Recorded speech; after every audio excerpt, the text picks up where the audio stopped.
Hello mga boss, welcome sa ating channel. So tips and tricks na naman para sa mga free-to-play friendly natin dyan na mga tropa. Ayan.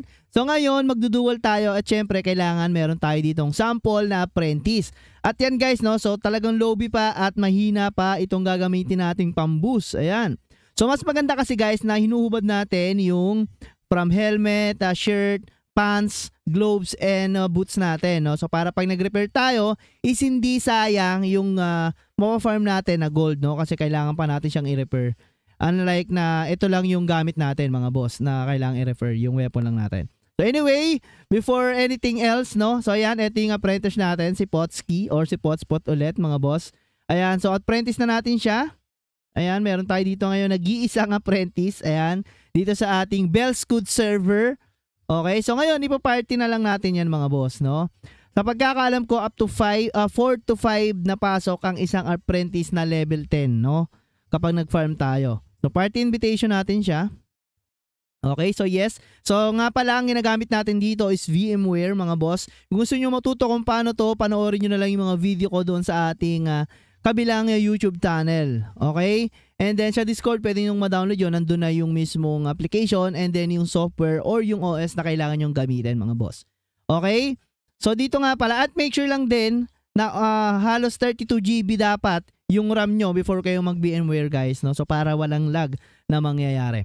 Okay, so yan, party na natin to. Ayan na, party na natin siya. And then check natin yung mga gold mga boss. So 0.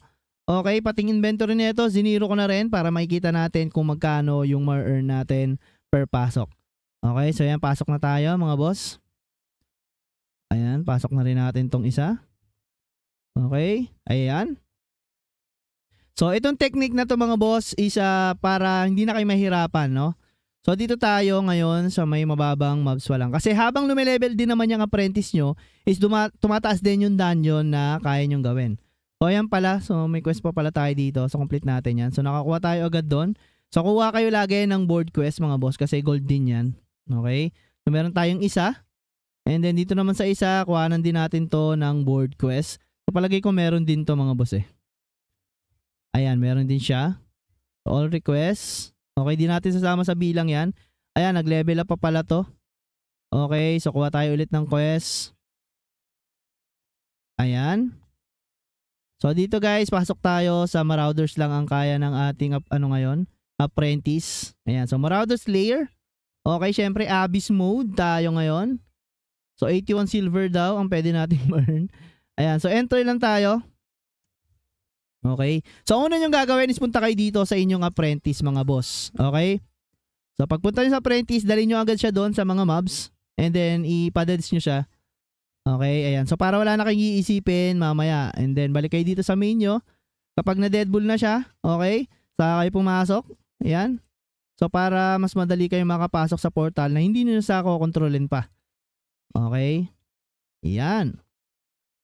Okay, so example lang to guys. So imagine niyo nasa mataas na tanyo na tayo at yung mga apprentice nyo is high level na rin. So ganito lang din yung mangyayari doon. So dito sa mababang level, titignan natin kung ilang minutes at ilang gold ang makukuha natin. So dito sa dungeon na to is medyo matagal to kasi mahaba. Abutin tayo ng 4 minutes mga boss. Okay. Sa DTMI kasi, sa Sai Canyon, baka pag malakas na tayo ron is abutin lang ng almost 1 minute. Okay. So dito kasi mahaba tong dungeon na to. So for example lang naman, para lang makita nyo mga boss na pwede mag-farm ng solo, no? Kung wala kayong kaparty sa NES. And then as a free-to-play player, no? So wala pa tong top up itong account natin. Okay? Ayan. Uy. Cancel tayo dun ah. Okay, so yan. Nakakuha tayong dimension key. Medyo swerte. Ayan, tulad nyo, may mga naiiwan. So, yan yung magpapatagal sa ating run, mga boss. Pero, nakikita nyo naman yung pinakagusto kong pakita sa inyo na example. Ayan, so nakapasok yung apprentice natin nang hindi natin kinokontrol, mga boss. Okay? Ayan. Ayan, so, pasensya na kayo. So, Moonlord King. Pero, mas okay sana dito sa dungeon na to is yung mage, mga boss. Kasi mahaba to eh. And maraming mobs. Siyempre, number 1 pa rin para sa akin is mechanic. So nakadepende pa rin sa dungeon mga boss yung farmer nyo, no? Okay. So okay naman tong Moonlord para all around naman to. Siyempre matagal pa yung mga mechanics na yan. Ayan. Okay. So wala na bang naiwan? Hindi tayo nakapag-buffs. Medyo malayo. So sandaan nyo guys. 0-0 yung ating gold kanina.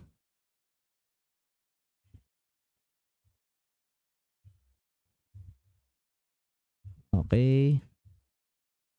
Uy, may natira pa pala. Yun, buti lumapit ka. Minsan, pas nakachama pa kayo ng golden rabbit, no? Okay, so skip natin. So, di ko na skip sa kabila. Mabilis lang naman to. Kaya lang, baka maboring kayo matagal pag di nyo ini-skip. Ayun, oh. Ay, hindi nagsabay, oh.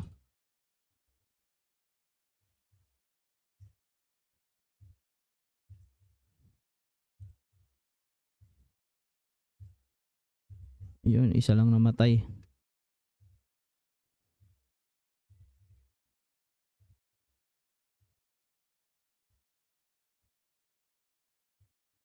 Yun, oh.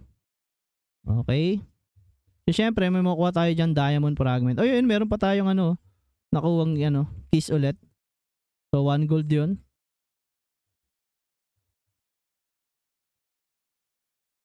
Yan. So maganda pa dito pag napapa-level nyo pa yung apprentice nyo, pwede nyo gamitin sa NES yan kapag nag-high level na. Pwede mo pala. Nako. Okay, so pasensya na kayo. Medyo mahaba kasi itong dungeon na to. No? Okay. So yan, within ano yun, ilang minutes kaya yun mga boss. So 3 minutes and 49 seconds, no? Ginawa natin. So triple S pa naman, okay lang din.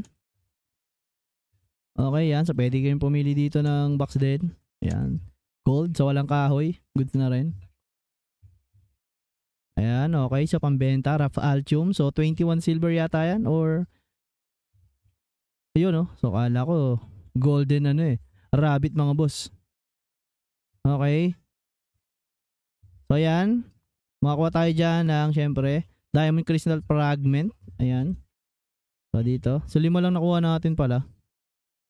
Apprentice natin. Ayun, no? Okay.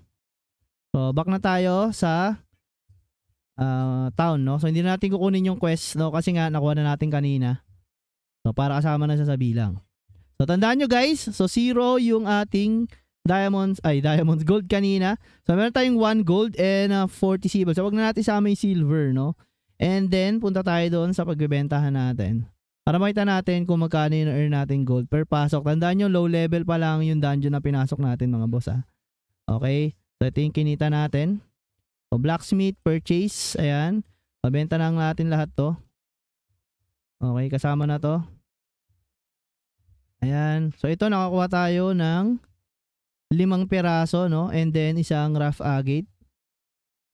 Okay, so benta rin natin yan. Sige, benta na rin natin. So ito. So ayan, naka 5 tayo na gold mga boss.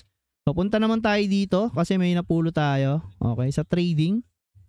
Trading and then check natin kung magkano to. So almost 65, no?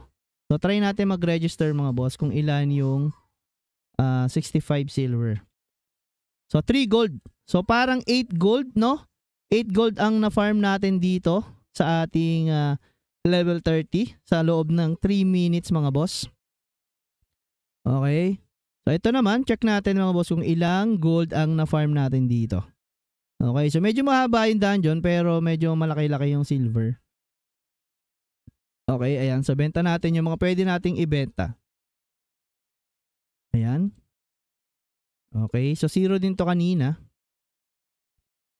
Okay, so hindi to naka 1 gold at nakuha siya ng 11. 3 lang pala, 3 rough agate. So wala siya ngayong na-earn, no? So walang 1 gold na na-earn yung ating apprentice kasi wala naman siya napupulot. So trading. Pero 8 naman yung na-farm natin dun sa main. So ito nakuha yata ito kung di ako nagkakamali, 5. So 19. So pag niregister natin. So 5 pieces yata. No? Kung di ako nagkakamali Pero palagay ko wala nakuha eh. Pero yun na lang, no? So 8 gold per 3 and 49 minutes. Sa isang pasok lang yung mga boss. So imagine niyo na meron kayong 10 pieces na apprentice at nabawasan lang siya doon. Kasi darating yung time na mauubos to, kailangan nyo ng merong maraming apprentice, no? Para per day isagad kayo, no? So up to 10 naman to, yung apprentice dito, no? So ayan, so 4 out of 10 na nga. So kinik ko na yung iba. So 4 out of 10 and then magre-reset yan every 9 AM on Saturdays. Okay? So ibig sabihin, so 10 apprentice per day, no? Ilang pasok ang magagawa nyo mga boss, no? Pagpalagay natin ng 8. Tapos ito siguro yung FTG neto sa 700 is 5 pasok.